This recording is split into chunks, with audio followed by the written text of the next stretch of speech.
దీనిలో పాల్గొనడానికి వచ్చిన మీ అందరికీ నా హృదయపూర్వక వందనాలు. ప్రత్యేకంగా ఈరోజు మొట్టమొదటిసారిగా మన దావీదు ఆన్లైన్లో పాల్గొనడానికి ప్రభు సహాయం చేశాడు. సుమా వాళ్ళ సిస్టర్ కూడా మరి పాల్గొన్నారు. అందరిని బట్టి స్తోత్రం. ఇంతకుముందు వీళ్ళు పాల్గొన్నారు.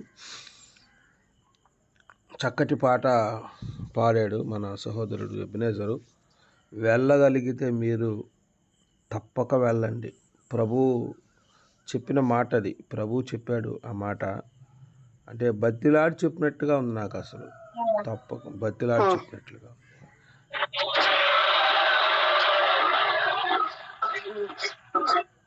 దావీదు మీట్లో పెట్టామ్మా.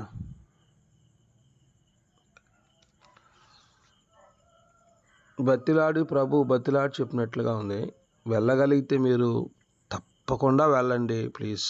మీరు ఎక్కడ 99% మీరు వెళ్ళాలా అన్నట్టుగా దేవుడు చెప్పాడు. ఒకవేళ if 1% if you are not go, మీరు కానీ వెళ్ళలేకపోతే మీరు ఏం చేస్తారంటే వెళ్ళే వాళ్ళని తప్పకుండా పంపించండి.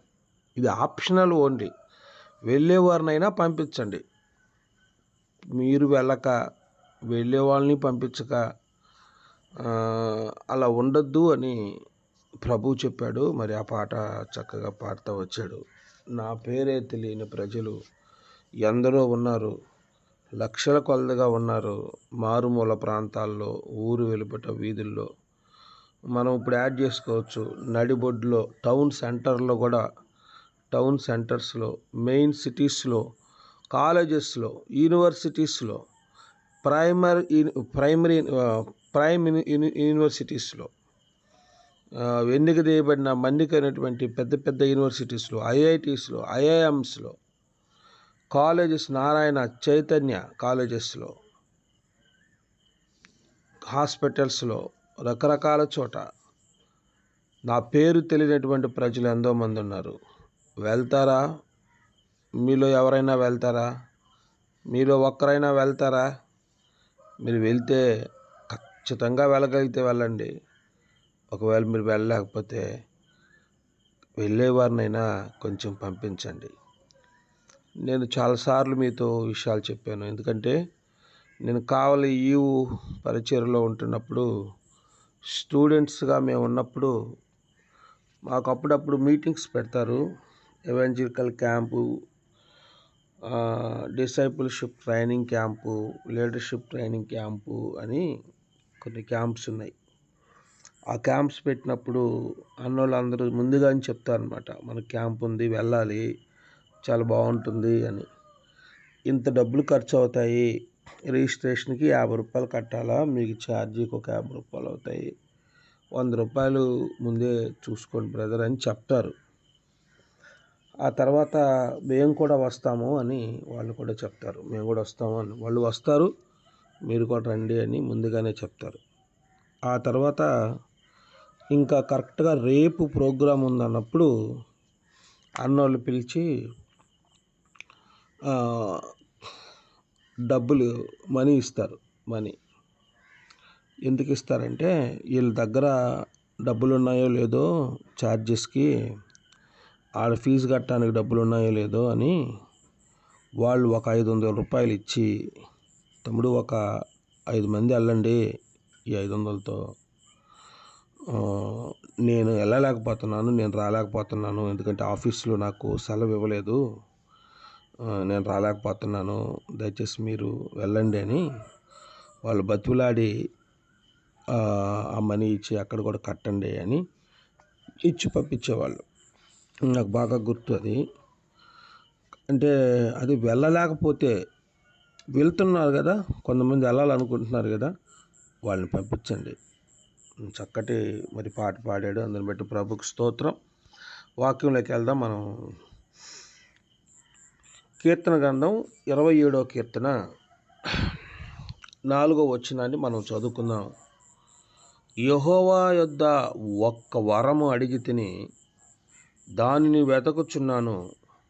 యెహోవా ప్రసన్నతను చూచుటకును, ఆయన ఆలయములో ధ్యానించుటకును నా జీవిత కాలమంతయు నేను యెహోవా మందిరములో నివసింపగోరుచున్నాను. నమ్మదగిన మా ప్రభువా, మీ పాదాలకు స్తోత్రాలు చెల్లిస్తున్నాం. ఈ ఉదయకాల సమయంలో మీ వాక్యాన్ని ధ్యానించడానికి మీరు మాకు ఇచ్చిన ఈ అవకాశాన్ని బట్టి స్తోత్రాలు. నాయనా తండ్రి, చేరి వచ్చిన ప్రతి బిడ్డని మీరు దీవించండి. తర్వాత ఆన్లైన్లో అప్లోడ్ చేసినప్పుడు ఎవరైతే వింటున్నారో వాళ్ళని కూడా మీరు బలపరిచి ఆశీర్వదించమని యేసుక్రీస్తు పరిశుద్ధ నామములో ప్రార్థించి అడిగి వేడుకొంచున్నాం తండ్రి, ఆమెన్. మరొకసారి మీ అందరికీ నా హృదయపూర్వక వందనాలు. ఈ కీర్తన గ్రంథం దావీదు రాసిన కీర్తన.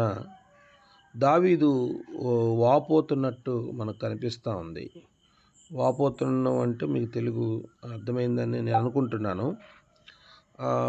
ఎప్పుడెప్పుడా ఎప్పుడెప్పుడా ఎప్పుడెప్పుడా ఎప్పుడెప్పుడా ఎప్పుడెప్పుడా అని ఎదురు చూడడాన్ని వాపోవడం అంటారు. అంటే ఈ దొరికిందే సందు అన్నట్లుగా దాన్ని ఆస్వాదించడమో లేదా దాన్ని తినడాన్ని వాపోవడం అంటారు. ఇక్కడ దావీదు దేవుని మందిరములో కనిపించాలని యెహోవా యొద్ద నేను ఒక వరం అడిగి తిని దానిని నేను వెతుకుచున్నాను. దేవుని దగ్గర వరం అడిగాడంట. దానికోసం తెగ ప్రయాసపడిపోతున్నాడు. ఎప్పుడెప్పుడా ఎప్పుడెప్పుడా అని వెతుకుచున్నాడంట. ఎప్పుడెప్పుడు అవకాశం దొరుకుతుందా, ఎప్పుడెప్పుడు అవకాశం దొరుకుతుందా, ఎప్పుడెప్పుడు అవకాశం దొరుకుతుందా అని. యెహోవా ప్రసన్నతను చూచుటకును, ఆయన ఆలయములో ధ్యానించుటకును నా జీవిత కాలమంతయు నేను యెహోవా మందిరములో నివసించాలా అని కోరుకుంటున్నాను. దావీదు అడిగిన వరం ఏంటంటే దేవుణ్ణి ధ్యానించాలని, ఆయన ఆలయంలో నివాసము చేయాలని. ఒక పూట కాదు, 2 పూటలు కాదు, జీవితకాలమంతయు నేను యెహోవా మందిరంలో నివసింపగోరుచున్నాను. దేవుని మందిరంలో కూర్చొని నేను ధ్యానించాలని, ఆయన ప్రసన్నతను చూడాలని, ఆయన ఆలయంలో ఆయన్ని ధ్యానించాలని దేవుని దగ్గర వరం అడిగాడు. ఈ లోకంలో మనం కూడా వరాలు అడుగుతాం. ఆయన వరాలు ఇచ్చే దేవుడు. ప్రభువా నాకు అది కావాలి, ఇది కావాలి అని మనం అడుగుతాం. నేను తప్పు పట్టట్లేదు. ప్రభు అడగమన్నాడు, అడిగి పొందుకోమన్నాడు. మీరు అడిగి పొందుకునే ఆశీర్వాదంలోకి రావాలని ప్రభు కోరాడు. కాబట్టి అడగడం తప్పు కానే కాదు. అయితే మనం అడిగే వరాలకి, దావీదు అడిగే వరాలకి కాస్త ఆధ్యాత్మికతలో తేడా ఉన్నట్లుగా మనకు అనిపిస్తుంది. దావీదు యొక్క వరం ఏంటంటే ఆయన మందిరంలో ఉండాలా అని, ఆయన మందిరంలో ఉండాలని వెతుకుచా ఉన్నాడు. ఎప్పుడెప్పుడు అవకాశం దొరుకుతుందా, ఆ మందిరానికి వెళ్ళాలా, ఎప్పుడెప్పుడు. ఎందుకంటే దావీదు చాలా బిజీ షెడ్యూల్. ఆయన రాజు కదా, చాలా బిజీగా ఉంటాడు కదా, టైం ఉండదు కదా. అయితే ఎప్పుడు టైం దొరికితే పోయి మందిరంలో కూర్చొని ప్రార్థన చేసుకొని ఆయన ధ్యానించాలనేది దావీదు యొక్క కోరిక. ఎప్పుడు టైం ఉంటుందా, ఎక్కడ టైం ఉంటుందా, టైంని ఎలా అరేంజ్ చేసుకోవాలా, టైంని ఎలా షెడ్యూల్ చేసుకోవాలి, ఎప్పుడు ప్రార్థన చేసుకోవాలా. చాలాసార్లు మన జీవితాల్లో కాస్త మనం ఆలోచిస్తే మనకు టైం చాలా ఉంటుంది. అంటే ఉంటుందని నేను అనట్లేదు, అందరికి ఉండకపోవచ్చు బహుశా. కొన్నిసార్లు మనకు టైం ఉంటుంది. నేను ఈ మధ్య నాకు ఆఫీస్లో టైం కొంచెం బిజీగా ఉంటుంది, మధ్యలో ఖాళీ ఉంటుంది. ఇప్పుడు అన్నం తినేటప్పుడు కొంతమంది ఈ మధ్య నన్ను 2-3 కలిసినప్పుడు అన్నారు, ఆఫీస్లో నువ్వు ఖాళీగానే కదా ఉండేదని. ఆఫీస్లో ఖాళీగా పెట్టుకోవడానికి మనకు వాళ్ళు డబ్బులు ఎందుకు ఇస్తారు అసలు? ఇంతకుముందు ఒకసారి మా ఫ్రెండ్ ఫోన్ చేసి అడిగాడు, అన్న కొంచెం నాకు పని ఉందంటే, తమ్ముడు కొంచెం బిజీగా ఉన్నాను అన్నాను. అదేందన్న గవర్నమెంట్ జాబ్లో బిజీ అయిందని అంటాడు వాడు. నాకు అర్థం కాల. ఈ గవర్నమెంట్ జాబ్ అంటే ఖాళీగా ఉంటారు అనుకుంటారేమో. అది ఒకప్పుడు ఒకవేళ ఉండిందో నాకు తెలియదు. బట్ ఇప్పుడు అంత ఖాళీగా ఏమి ఉండరు. ఎవరిని ఇప్పుడు ఖాళీగా పెట్టే పరిస్థితుల్లో గవర్నమెంట్స్ లేవు. బిజీగానే ఉంటారు ప్రతి ఒక్కరు. ఏదో ఒక పని ఉంటుంది. నేను ప్రార్థన చేసుకోవట్లేదే, మధ్యలో ప్రార్థన చేస్తే బాగుండు, నాకు టైం ఎక్కడుంది అనుకున్నాను. అయితే నాకు మధ్యలో లంచ్ టైము మాకు 1.5 గంట దాకా ఇబ్బంది లేదనమాట. కాలేజెస్లో అట్లా కుదరదు. కాలేజెస్లో ½ అన్ అవరు, కొన్ని కాలేజీలో గంట, స్కూల్స్లో అట్లా అవకాశం ఉంటుంది. తర్వాత వాళ్ళకి అంత అవకాశం ఉండదు. కానీ మాకు ఫెసిలిటీ ఏంటంటే 1.5 గంట దాకా మాకు ఫెసిలిటీ ఉండొచ్చు ప్రశాంతంగా. అది టైంని బట్టి. కొన్నిసార్లు అది మ్యాక్సిమం ఉంటుంది 1.5 గంట దాకా ఉండటానికి ఉంటుంది. 1.5 నుంచి 2 దాకా, లేదా 2.5 దాకా, గంట ఉండొచ్చు ఫ్రీగా. నేను గంట సేపు అన్నం తినలేం కదా, ఒక హాఫ్ అన్ అవర్ ప్రార్థన చేసుకుంటే బాగుండు కదా అని నాకు మొన్న అనిపించి ఆ మధ్య అట్లా ఆలోచన చేశాను. కాబట్టి చాలాసార్లు మనకు టైంని, మనకున్న సమయాన్ని ఎలా మనం ప్లాన్ చేసుకోవాలి, ఎలా మనం దాన్ని ఉపయోగించుకోవాలి. ప్రభువు మనకు 24 గంటలు ఇచ్చినాడు. దాన్ని ఎలా మనం షెడ్యూల్ చేసుకొని, దాన్ని వేస్ట్ ఎక్కడ అవుతుంది, మన టైం ఎక్కడ సాతాను మింగేస్తూ ఉంది, తినేస్తూ ఉంది అని మనం కాస్త దేవుని బిడ్డలుగా ఆత్మ సంబంధంగా ఎదుగుతున్న వారుగా మనం ప్లాన్ చేసుకుంటూ రావాలి.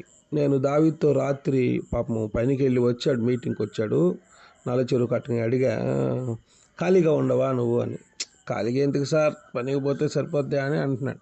నిజమే, అంటే ఖాళీగా ఉండడం ఎందుకు, ఆరోగ్యం బాగున్నప్పుడు చక్కగా పనికి వెళ్ళి మిగతా సమయాన్ని, అంటే పనికి వెళ్ళొద్దని కాదు నా ఉద్దేశం.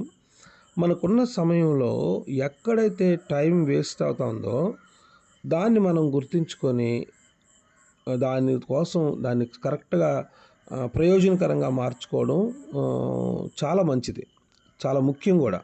దావీదు తన టయాన్ని షెడ్ చేసుకుంటా ఉన్నాడు. దేనికోసం అంటే దేవుని మందిరానికి వెళ్ళాలా, ప్రార్థన చేసుకోవాలా. అందుకని చూడండి ఏమంటే, యెహోవా యొద్ద నేను వరమే అడిగాను అన్నాడు. వరం ఏంటి అసలు? దేవుని మందిరానికి పోవడం, దేవుని మందిరంలో ధ్యానించడం, దేవునితో కూర్చోవడం, దేవుని ఆరాధించడం, దేవుని స్తుతించడం, దేవుని గురించినటువంటి ఆధ్యాత్మికమైన చింతన కలిగి ఉండడంలో అది వరమా? కానీ దావీదుకి అది వరమే.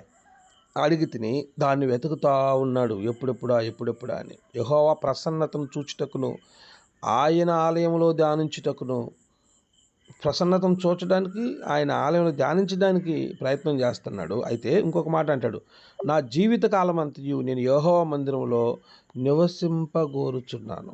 ఇది ఈయన యొక్క మెయిన్ అల్టిమేట్ గోల్ ఏంటంటే, నా జీవితకాలం అంతయు, 1 రోజు 2 రోజులు కాదు, నా జీవితకాలం అంతయు ఆయన మందిరంలో నివసించాలని కోరుకుంటున్నాను, కానీ నాకు టైం దొరకట్లేదని ఆయన బాధ.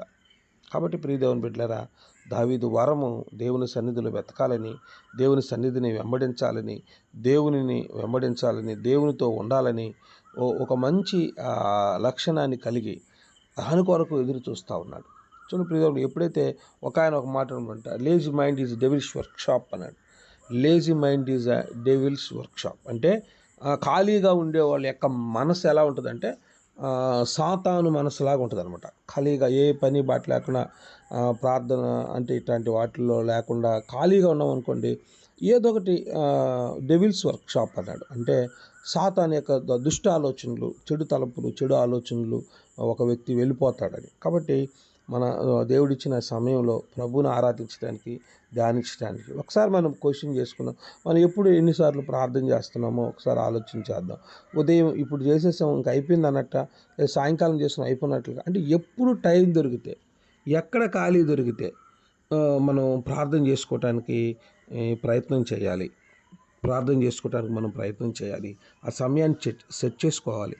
టైం దొరికిందా, ఒక 10 నిమిషాలు ప్రార్థన చేసుకుందాం, లేదా ఒక అరగంట ప్రార్థన చేసుకుందాం అన్నట్లుగా ఎక్కువ సమయాన్ని మనకు వీలైనంత వరకు దేవునితో గడపడానికి మనం ప్రయత్నం చేస్తున్నప్పుడు దేవుడు కూడా మనకు అవకాశం ఇస్తాడు. నువ్వు చెయ్యాలే కానీ, నువ్వు అనుకోవాలే కానీ దేవుడు నీకు సహాయం చేస్తాడు. కాబట్టి ఆ రకంగా మనం ప్రార్థన చేసినప్పుడు నశించిపోతున్న వారు చాలామంది ఉన్నారు, నీ పక్కన చాలామంది ఉన్నారు, నీ ఎదురుగా ఉన్నారు, నీ చుట్టుపక్కల ఉన్నారు, చాలామంది ఉన్నారు. ఒకసారి మేము మన రామతీర్థం ఆ పాలెల్లోకి వెళ్ళి ప్రార్థన చేద్దామని మేము తిరుగుతూ ఉన్నాం, మన సహోదరులు మేము. అక్కడ ఒక పాస్టర్ గారు కనిపించి మాతో ఒక మాట అన్నాడు, ఇక్కడ కాదు సార్, మీకు ఒక ఊర్లు చూపిస్తాము, అక్కడికి వెళ్తే సేవ చాలా ఉంటుంది అని. ఎక్కడ అంటే చెప్పాడంట, చాలా దూరం, మన పదలకూరు అవతలకు 2 ఊర్లు, అక్కడికి వెళ్ళండి సార్ అని. అంటే అక్కడికి కూడా వెళ్ళొచ్చు, కాదనట్లేదు, కానీ చాలామంది ఉన్నారు మన ఎదురుగానే, మన ఇంటి ఎదురుగా ఉండొచ్చు వాళ్ళు. మన ఇంటి ఎదురు కూడా వాళ్ళు యేసుప్రభుని నమ్ముకోకపోయవచ్చు. పక్కింటోళ్ళు, ఎదురింటోళ్ళు మనకి వీళ్ళు కనిపించరు. చాలాసార్లు వీళ్ళు మనకు కనిపించరు. మనకి అక్కడంటే ఎక్కడో ఉండేవాళ్ళు కనిపిస్తూ ఉంటారు. కానీ this is very important also. మనకు ఎదురుగా ఉన్న వాళ్ళు కూడా చాలా ముఖ్యమే, మన పక్కింటోళ్ళు కూడా మనకు చాలా ముఖ్యమే. మన ఎదురుగా ఉన్న వాళ్ళు, ఎదురింటోళ్ళు, పక్కింటోళ్ళు, వెనకింటోళ్ళు కూడా మనకు ముఖ్యమే. రేపు వాళ్ళు వచ్చి చెప్తారు అనమాట, ప్రభుతో చెప్తారు వాళ్ళు, ప్రభువా ఈడు రోజు ప్రార్థన చేసుకునేవాడు చర్చికి వెళ్ళేవాడు. నాకు ఒక్కరోజు కూడా చెప్పలా. ఈవిడ చాలా ప్రార్థన చేసుకునేది, ఈవిడ చాలా దేవుని కొరకు బతుకుతూ ఉండింది. ఒక్కరోజు కూడా నాకు యేసు ప్రభు ఉన్నాడని, యేసు ప్రభు రక్తం కార్చాడని, యేసు ప్రభు నా కోసం కూడా చచ్చిపోయాడని సంగతి నాకు చెప్పలా. నేనేమనుకుంటున్నానంటే వీళ్ళు క్రైస్తవులు, యేసు ప్రభు క్రైస్తవులు కోసం వచ్చాడేమో అని నేను అనుకుంటున్నాను. ఈరోజు నేను నరకాన్ని పోవటానికి కారణం ఈయనేనని చెప్తాడేమో ఒకవేళ. కాబట్టి అది లేకుండా మనం ఈ చుట్టుపక్కల ఉన్నవాళ్ళు, ఇంకా దూరంగా ఉన్నవాళ్ళు కొరకు మనం ప్రార్థన చేయడానికి ఎంతోమంది అనారోగ్యాలతో ఉన్నారు, ఎంతోమంది రకరకాల సమస్యలతో ఉన్నారు. భారతదేశం ఆర్థిక వ్యవస్థ కానీ, ఈ రాష్ట్ర ఆర్థిక వ్యవస్థ కానీ సరిగా లేదు. ఆర్థిక వ్యవస్థ బాగాలేదు. మన కుటుంబ ఆర్థిక వ్యవస్థలు కూడా బాగలేవు. కాబట్టి మనం ప్రార్థించవలసిన వారమై ఉన్నాం. దేవుని సహాయం కొరకు ఎదురు చూడవలసిన వారమై ఉన్నాం. అలా మనం ప్రార్థిస్తూ వచ్చినప్పుడు నీవు ఆశీర్వదించబడడం కాకుండానే మిగతా వాళ్ళు కూడా ఆశీర్వాదానికి నువ్వు కారణమవుతుడుగా మార్చబడతావు. కాబట్టి దావీదుకున్నటువంటి ఆశ, కోరిక మన జీవితాల్లో కూడా ఆయన నెరవేర్చాలని కోరుకుంటూ సమయాన్ని ఇచ్చిన మీ అందరికీ నా హృదయపూర్వక వందనాలు తెలియపరుస్తూ ముగిస్తున్నాను. Thank you.